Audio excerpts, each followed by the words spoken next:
अर्पित एक युवा और प्रतिभाशाली इंजीनियर था जिसने कड़ी मेहनत से सफलता हासिल की थी। लेकिन जीवन में उसे हमेशा यह लगता था कि उसकी मेहनत का फल उसे पूरी तरह नहीं मिल रहा है। वह बार बार सोचता, क्या मेरी ज़िंदगी में यह संघर्ष मेरे पिछले जन्म के किसी कर्म का कारण है। एक दिन एक दोस्त के कहने पर अर्पित एक योग और ध्यान शिविर में गया। वहाँ उसने ध्यान और आत्मनिरीक्षण के बारे में सीखा। शिविर के मुख्य गुरु स्वामी ज्ञान प्रकाश लोगों के पिछले जन्म के रहस्यों को उजागर करने में माहिर थे। अर्पित ने स्वामी जी से अपनी जिज्ञासा साझा की। स्वामी जी ने उसकी बात सुनकर कहा, यदि तुम अपने पिछले जन्म का सच जानना चाहते हो तो तुम्हें ध्यान के माध्यम से अपनी आत्मा से जुड़ना होगा।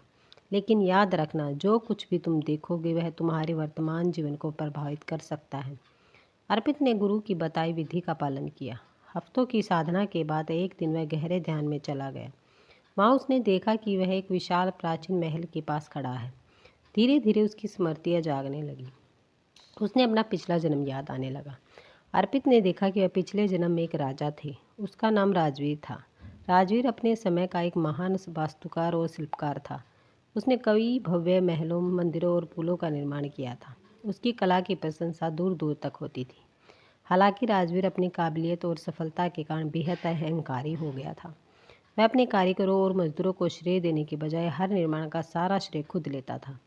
उसने अपने साम्राज्य में कई लोगों का शोषण किया, उनकी मेहनत का मूल्य नहीं चुकाया और खुद को सबसे बड़ा कलाकार मान लिया। एक बार एक कारीगर ने उससे कहा, महाराज, ये निर्माण हमारी मेहनत से भी संभव हुए हैं, कृपया हमारी भी सराहना करें। लेकिन राजवीर ने उसका अपमान करते हुए कहा, तुम सब मेरे सेवक हो, तुम्हारा काम केवल मेरी योजनाओं को पूरा करना है, श्रेय केवल राजा का होता है। उसके इस व्यवहार के कारण कई लोग उससे नाराज थे। जब उसकी मृत्यु हुई तो कर्मों का लेखा जोखा लिया गया। उसे अगले जन्म में एक साधारण जीवन जीने का फल दिया गया ताकि वह मेहनत, संघर्ष और सहयोग का महत्व समझ सके। यह सब देखने के बाद अर्पित ने समझा कि उसके पिछले जन्म के अहंकार और अन्यायपूर्ण कर्मों के कारण ही उसे इस जन्म में कई कठिनाइयों का सामना करना पड़ रहा है। उसने यह भी महसूस किया कि उसका इंजीनियर बनने का पेशा पिछले जन्म की वास्तुकला के प्रति और प्रेम और प्रतिभा का ही एक अंश है। ध्यान से बाहर आने के बाद अर्पित ने अपनी ज़िंदगी को एक नए नज़रिए से देखना शुरू किया। उसने अपने काम में सहयोगियों की सराहना करनी शुरू की और दूसरों की मदद करने का संकल्प लिया। वह समझ गया कि असली सफलता केवल अपने लिए नहीं बल्कि दूसरों के साथ मिलकर काम करने और उन्हें खुश रखने में है।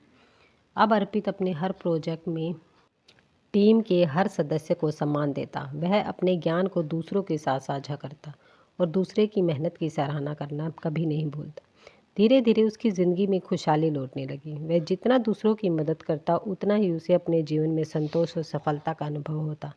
यह कहानी हमें सिखाती है कि हमारे पिछले जन्म के कर्म हमारे वर्तमान जीवन को प्रभावित कर सकते हैं, लेकिन सही कर्म और सच्चे प्रयास से हम अपने भाग्य को बदल सकते हैं। हमारा जीवन एक ऐसा पुल है जिसे हम अपने कर्मों से बनाते हैं। यदि हमने पुल को मजबूत और सुंदर बनाया है तो हमारी यात्रा सुखमय होगी। अर्पित की तरह हमें भी अपने अहंकार को त्याग कर दूसरों की मदद करके खुशहाल और सफल जीने का प्रयास करना चाहिए।